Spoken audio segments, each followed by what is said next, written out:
Hey y'all, my name is Sarah and welcome back to Sarah's Cardboard. If you're new here, you picked probably the best video to get started on because I kind of wanted to sit down and go over my tarot business, about Sarah's Cardboard, about what it took to get here, what I learned along the way, and like all of the roadblocks, not really roadblocks, but all of the moments that made me go, I need to pause and reassess my ability to drive this terrain before I continue. So, thank you guys for stopping in, and I hope this gives you guys a little bit of insight in what I have to offer and what this is going to look like going forward. So I go by Sarah's Cardboard because I not only collect cardboard things, I also build cardboard things, and I also do cardboard based divination. Like obviously like the little tarot cards are made out of cardboard. And so I chose this name to be all encompassing and super generic. Everybody has cardboard in their house. Everything you purchase comes in cardboard one way or another. Everything you store, everything that holds your memories has cardboard related to it. You even move your house with cardboard. So, cardboard is the container for everything that is life that has been lived and will be lived and is in the pause of living. I mean, I even have things currently packed up in my closet right now being held by cardboard boxes. And so Sarah's Cardboard is a container for me to be able to provide a service to people and to host friendships that would otherwise be extremely draining. But before we get into Sarah's Cardboard, because that's a very new username for me, let's go back to the beginning. I have been doing witchcraft since I was 12 years old. I stole my sister's Book of Shadows. I started doing magic when I was 12 years old. I started learning about it. I started exploring the universe and the world and, ideas of gods and goddesses and how energy flows and abundance and all of that. I started pretty young. I started at 12 years old, and I'm currently about to be 27. So we're looking at 15 years of effort. Once I was an adult and I was on my own, I ended up deciding to take a break from my witchcraft. I had began an online witchcraft community where we all worked together to teach each other, the basics of witchcraft. I had developed like curriculums and I assigned like projects to people and we would meet together online and we would share it with each other and we would host these presentations. And ultimately, I really struggled with being present. I struggled a lot with being consistent. I struggled a lot with my ability to purchase my items for my witchcraft and storing them correctly and actually like taking care of my items because those are skills. It's not something that you know how to do automatically. Those are skills that you have to learn, and I had to learn them. And I had a lot of stuff that I needed to work through within myself. So I ended up picking up the book Ego is the Enemy at like 19 years old. So that's about what, 7 years into my witchcraft journey. I put down witchcraft and I entered into a shadow work hiatus. And I spent up until about 2022 in hiatus. So it was a good amount of time. I was like 23, 24 before I returned back to witchcraft. And around that time, I had started to learn tarot. I had a group of friends who were willing to be a coven with me. I really wanted a coven. It was something I was really excited to have. I began hosting events at my house, monthly, you know, full moon rituals. I had re entered a group chat style of Coventry like I did with the original witch group. And I began learning tarot with my fellow coven mates as well as with the intention of me hosting a booth in person for me to do tarot. And so I spent about 2 years learning tarot from 2022 to 2024. I began really, really learning, sitting down with books, lots of different books to learn how, a lot of resources online, a couple of PDFs, a couple of apps. I might actually drop all of the recommendations of how I learned tarot somewhere eventually. That wasn't really what I had in mind today, but I look forward to sharing how I've came to where I'm at in my tarot community structure through what I've learned and all the resources I've learned through it. But I finally, in late 2024, early 2025, I went public with my tarot. I started posting like witch related videos on TikTok. I started posting my videos of me doing tarot reads, the way I read stuff for myself, and then I started going live because if I'm going to host an in person booth, that is a big responsibility that requires you to be very familiar with your tarot and your ability to work with people. So I went on TikTok Live and I had amazing, amazing experiences. I did testimonial exchange, and a couple of those testimonials are actually available on my TikTok for viewing. They're on my Discord as well as on my Facebook, just to kind of have it out there and to remind myself of where I started. And I loved it. I really, really loved it. I loved doing the TikTok live. And then this scarcity mindset kind of set in because if you are not familiar with tarot, which I'm assuming you are because you probably found me through the tarot community, um, a lot of people enter into performing tarot on live as a way to garner finances for themselves that they wouldn't otherwise have.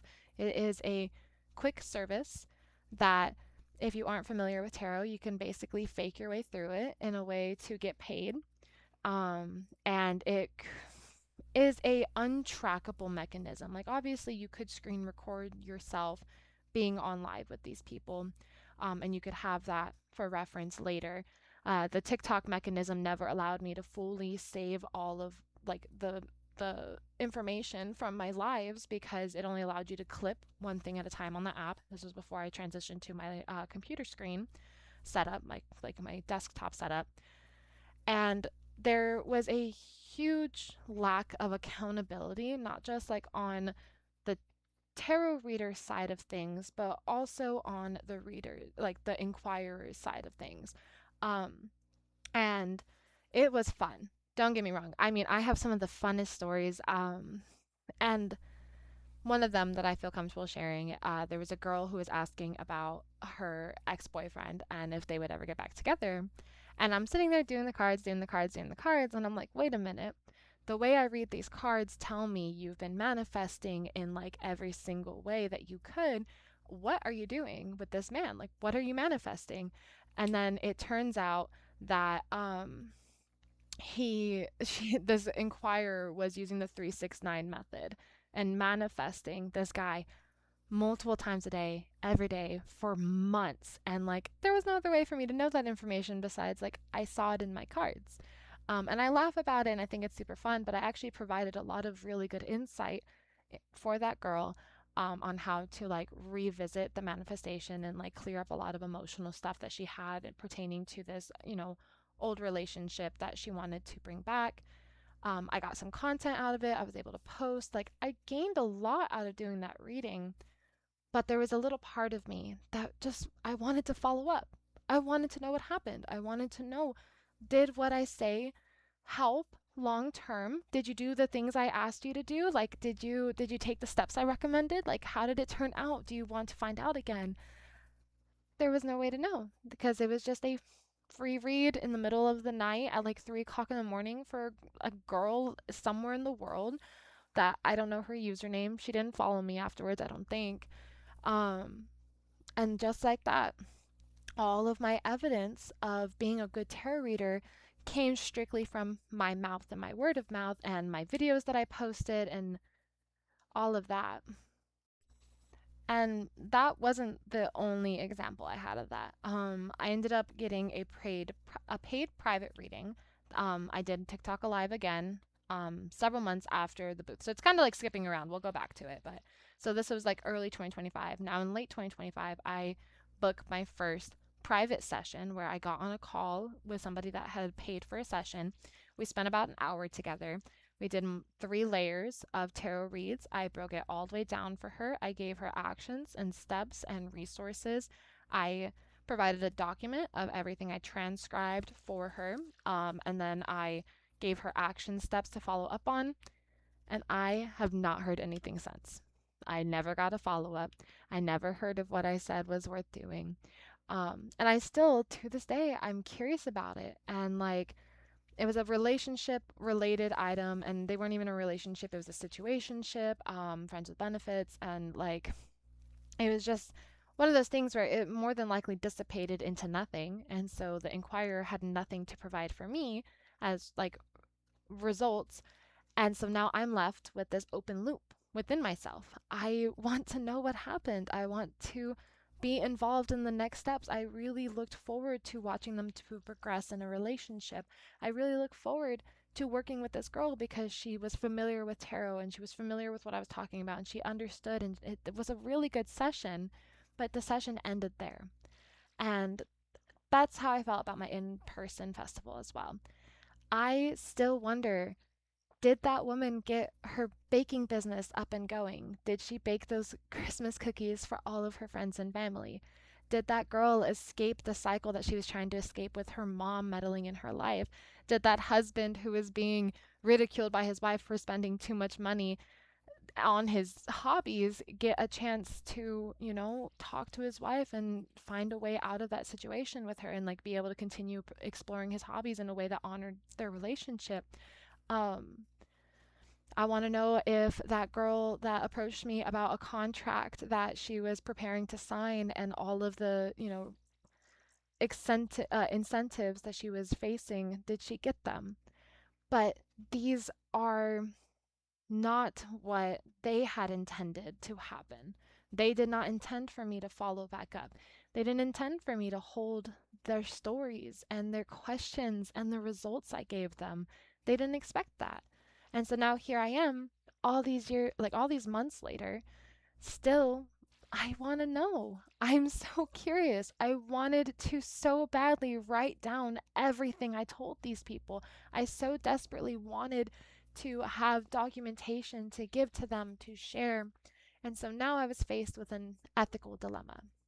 How do I achieve the goal that I wanted, which was to have a perpetuated cycle of a inquirer with documentation worth revisiting without draining myself financially, and not being associated with the tarot readers who only do this for money. And so that's where Sarah's Cardboard is born and why I have pivoted from being a tarot reader to I'm an advisor now.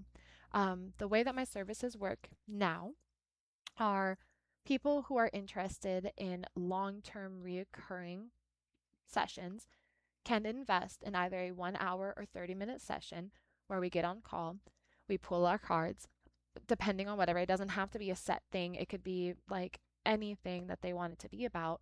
But the point is that they want to come back and they want to work. And that was it's really cool to even say that out loud right now because that's exactly what I wanted with my coven too. One of the rules I wrote down for my coven, and it's a whole document I send out to anyone that's like, "Oh, I'm interested in being in a coven with you." It's like, "Are you? Are you interested in doing the work? Are you interested in doing the research? Are you interested in doing the projects? Like, are you interested in growing yourself and learning better and participating in the energetic cycle that I'm participating in?"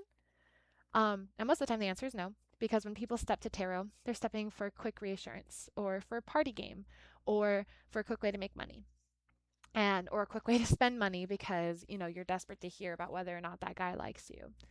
And that's not me. The people that came to me in the in-person festival where I hosted the booth, they came to me with life decisions, life altering choices, sat at a crossroads between how do I either cross this threshold into the person I want to become, or what fork in the road do I take? That is an incredible responsibility that people don't seem to take as seriously as I do. You came to me with questions that were deciding the fate of your life, the direction you were going in. And I have that responsibility within myself to be accurate and to be ethical about it. And so Sarah's Cardboard is a container that allows me to ensure the ethical aspect of these life decisions are honored. I also pre-built into this because friendships tend to be draining. People have really hard things that they're going through. People have emotional trauma, more traumas also that I can't explicitly say on camera on YouTube. But people don't step to the temple because they're already happy. People step to the temple to learn to meditate when there's something within themselves that has to learn to coexist. And that is an incredible that is an incredible responsibility, but it is a huge honor that I have consistently been a stopping point for somebody going through something, needing direction, needing help, needing a way out, or to process something, or to get the next, gear turning in their automobile. Maybe I didn't replace the whole engine, but I was able to help them figure out which bolt was stripped, and they were able to go to the store and buy the next bolt. And next week, guess what? We'll figure out what's going on with the muffler or the oil system, or, maybe it's the locking mechanism, or maybe it's electrical. I'm not doing the work for them, but I'm getting it put on paper. I'm giving them a document that they can walk away and show somebody that they did work, that the money that they put into hiring me went to something. So you don't have to believe in tarot. You don't have to. It's okay. I understand the woo-woo ness of it all, the negative connotations with tarot readers and oracle readers. I understand they exist, and I couldn't figure out how to get myself outside of those parameters. How do I remove myself from the scammers and the people that take advantage and the scarcity mindset that requires people to get on live and be desperate for money in exchange for readings? And what I did is I took the resources from my previous job that I was too ill to continue working at, and I took those skills that I honed in on and developed and I put it to this. So now I can live transcribe and talk about what I'm saying, what my client is saying, what we discover together. I'm able to write down all the explanations for my way of reading tarot, and you can take it and you can go and do something with it. And then I guarantee in my reoccurring, that's why the premium is what it is I will sit down and reread those documents before we talk again. Is that I will revisit your story. I'm My friend who is very interested in being one of my first clients, and being one of my beta testers as I'm getting my business up and going. They said that that was something that they lacked in a lot of the resources that they've tried to utilize in their life to make progress and to heal and move forward, is that who they were going to wasn't remembering anything about them. They weren't caring to take the notes to help them move forward. They weren't helping them get it put on paper and make it real. That was a saying my mom always had. It's not real till it's on paper. It's not real until it's in the physical world. You have to get it out of your head.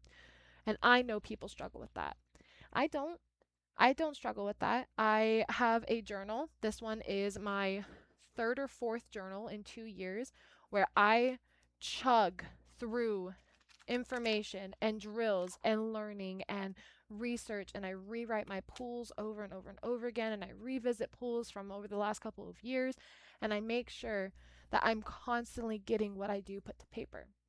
And now that I feel ethically aligned, I feel good. I don't feel desperate for money. I'm not desperate for money because right now I have spent a really long time patching up those leaks within myself. Now, if I were to land a new client and they pay me the premium, that premium can just sit and exist, or it can go into hiring somebody to build me my website to get me to my next part, or they can help me invest in my business, or they can, help me get a new set or replace my makeup that's a couple years old and probably irritates my face every time I put it on. That's besides the point. But or get which supplies that I want, it's not like I need money so desperately that I'm willing to do anything to get it. No, I took a pause. I took a break the second that I received donations because I didn't set prices for the in-person one. Um, I don't set prices for my on lives, and now they are set for prices on lives, but you can still exchange or barter a way to it because it's not about the money. The money is just a way for me to protect myself and my energy.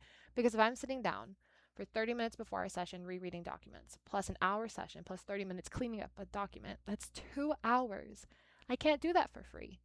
That's just not realistic because I tried and I got sick because energy requires mutualness. And when my inquirers didn't return back to me, or I didn't get like a video like praising me, or I didn't get new followers from them because they recommended their friends, I didn't get anything other than experience.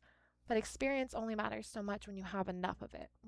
At some point you have to solidify that that experience is worth something. Also, when it's free, And I have people in my life that are coming to me lying to try to get reads from me, and then they read their own messages underneath my messages, or they're tricking me, or they're bullies. They bullied me and they made fun of me and they actively don't like me. Coming to me and asking for a free read, it doesn't feel good. It's not fun. So now it's like, okay, you can bully me, you can make fun of me, you can lie to me, but you're paying $70 an hour to lie to me. You're paying $70 an hour to make fun of me.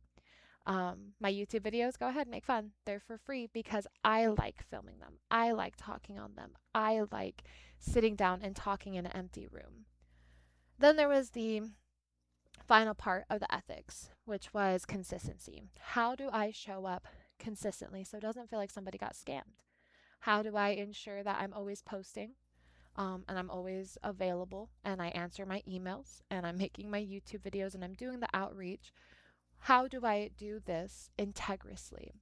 And one of those ways is I stopped following the like YouTuber system or like the content creator system that I was trying so hard to emulate. I was following trends. I was doing audios. I was doing these very heavily edited, multi shot, without my face, without my voice content, snipped down into a minute. I used to have I used to have a title for my channel that I went by, and it was 20-second tarot. And I finally decided to let that go for a number of reasons. Obviously, like when it's attached to somebody that you're no longer in your life with, I don't want to ever have them say, well, they only had that because of me, or that was a part of me, or that was our thing. So that was one of the reasons I got rid of 20-second tarot. But the other one was because I couldn't ever provide a quick enough tarot read. I'm not fast. I'm not.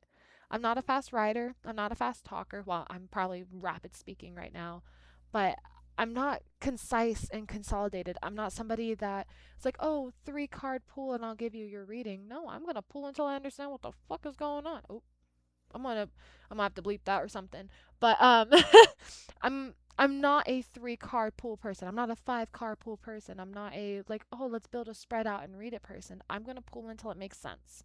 And I'm gonna talk you through it and I'm gonna make sure you understand why I'm reading it the way that I am. We're gonna rearrange it until we get the answer. And I'm gonna go and go and go rounds and rounds and rounds with you until you get it. Until it makes sense. That has always been the kind of person that I am. That's the way I navigate my friendships, my relationships, and my family. I will go round and round and round with you until you understand it. And so I abandoned the old title, and now I am able to sit down and record. I mean, I just recorded and posted a couple days ago. I'm going to sit down. I'm sitting down right now recording, and I'm going to post it today. I'm not going to wait for some magical schedule for me to follow. That way I can build consistency that way, because that is what makes me stop. Same with my TikTok. I post whatever I want whenever I want. I post both my Pokemon collection and my witchcraft stuff. And guess what? I actually don't post tarot at all. I don't feel comfortable trying to force a collective when I don't have a collective right now. I don't have people who are tuning in to learn from me in a quick and concise way that I can like build a tarot read in a couple of minutes and post it to hit your For You page. That just was never something that authentically came to me. I tried. Oh my God, I've tried. I have like 5 collective reads that I try to do, and there were 20-minute reads, just like this video is a 20+ minute video, because there's so much I can say and teach in the underlying of what I'm just talking about from my own experience that I can't get concise enough for TikTok. I can't get concise enough for the YouTube shorts or the Instagram reels. I love to write essays and write really long winded explanations with beautiful imagery that have visceral and somatic experiences written in them for you to experience. But guess what? I can't even post it on my Discord because I don't have enough room on my Discord to post it. I can post all day long on Facebook, but I can't share it with you guys here on YouTube. I can't put it on TikTok. And so now I'm faced with the like, how do I share all that I am to build the visibility and the integrity behind my brand, to make it to where somebody feels confident and okay with paying the premium prices to see me every week or every other week or once a month, to make their life altering decisions. I mean, people were already coming to me for free to do all of that. And so now it's the pivot of weeding out who's coming for free just to take advantage of the situation and who's actually showing up to do the work and is excited to be a part of this community. And they don't even have to do a lot to be a part of it other than show up and be willing to say, okay, I didn't do the work since our last session. Can we revisit? It's humility. And that's also where the testimonials in exchange for free readings come in, is it requires a level of humility from somebody to say, okay, I'm going to go ahead and make you a post or a video, or I'm going to recommend you to my friends. I'm going to make it public that I went to you for tarot. People are ashamed to say that they stepped to tarot. People are ashamed of the spirituality aspect because I don't know what culture we live in right now, but it's hard to justify when somebody reads your cards and you make a life altering decision about it. So there's shame and secrecy. So if you're not willing to pay, which is also shameful and secret, because let's say you're with a partner who's not okay with you paying $70 to some random girl to read your cards, that's where the documents come in. That's where us sitting down and treating it like a business meeting, because it is a business meeting, because I'm a business advisor and a personal advisor, that's where the legitimacy comes in. That's where shame can be free from you. That's where secrecy goes away and you can talk about it publicly because you don't have to say, I do your tarot reads. You can just say, I'm your personal advisor or your business advisor or your content advisor. And I feel like all of this accumulates into such a beautiful way where honesty and integrity can go hand in hand in a business where scams happen and lies happen and people take advantage of people and violation happens, because when you trust somebody with your money, you trust somebody with your secrets and your traumas and your ideals and your life decisions, and they're not doing it from a place of wanting to help you, they're doing it from a place of trying to pay their bills with it, it doesn't feel good. It really doesn't. And so, right now, my only goal is to just have even a viewer be like, dang, this is awesome. Or like, I gain a follower, or I give a business card out and somebody keeps it. The goal isn't, oh, I want to make money. Oh, I want to be famous. Oh, I want this, that, and the other. No, my goal is to show up as myself, as authentically as possible, put the best foot forward that I can that accommodates my health and well being, because I developed a slew of health issues that make it to where I can barely leave my house anymore. All of my independence has been stripped of me. But the one thing I can do consistently is I can read my tarot cards, because it doesn't matter if I have a migraine. It doesn't matter if I had a seizure in the past couple of days. I've already shown my capability of picking up the cards and reading for myself. Or I get on a video chat with one of my friends and we playfully play with my tarot cards and they walk away with beautiful information that they didn't even know that they were going to get. So I've shown consistently within myself my ability to show up for myself through divination and spend hours in my journals writing and understanding and making the pivots I need to make within my life to patch up the leaks that allow me to pour from a full cup.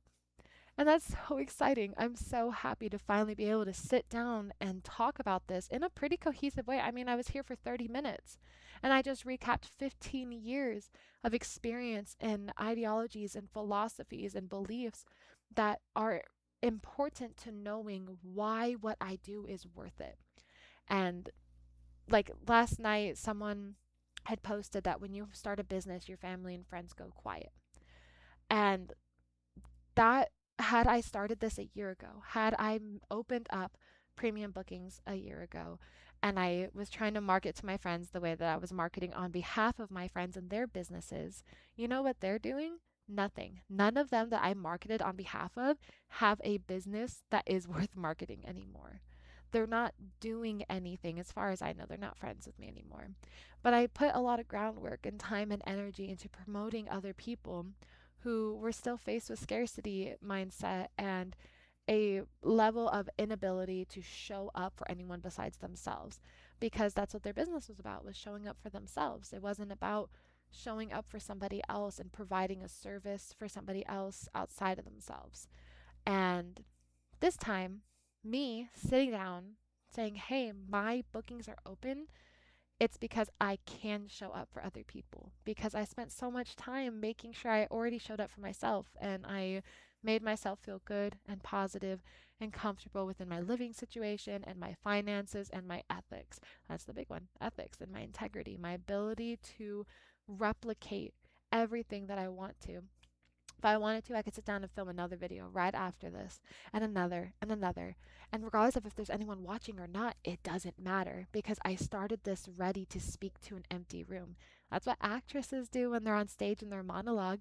The audience doesn't exist. You're booming your voice to the back of the room, and you're speaking loudly and clearly and with emotion and somatic emphasis, and whether or not the audience reacts doesn't matter. What matters is you showed up with all that you are, put it all on display with the risk of it all going wrong, and it didn't because you took the time and energy to do it.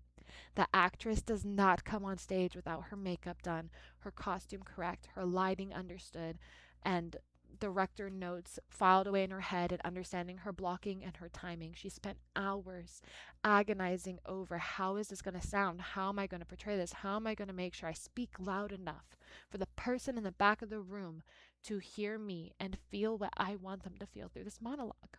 So, this is my monologue. Welcome to Sarah's Cardboard. It's an absolute pleasure to have you here. I look forward to posting regardless of if you're here or not because I'm here. I'm talking to myself in my nice little empty room, and I'm making sure the person in the back of the class can hear me. So I hope you guys have a great rest of your day. Happy May, and I look forward to seeing you again.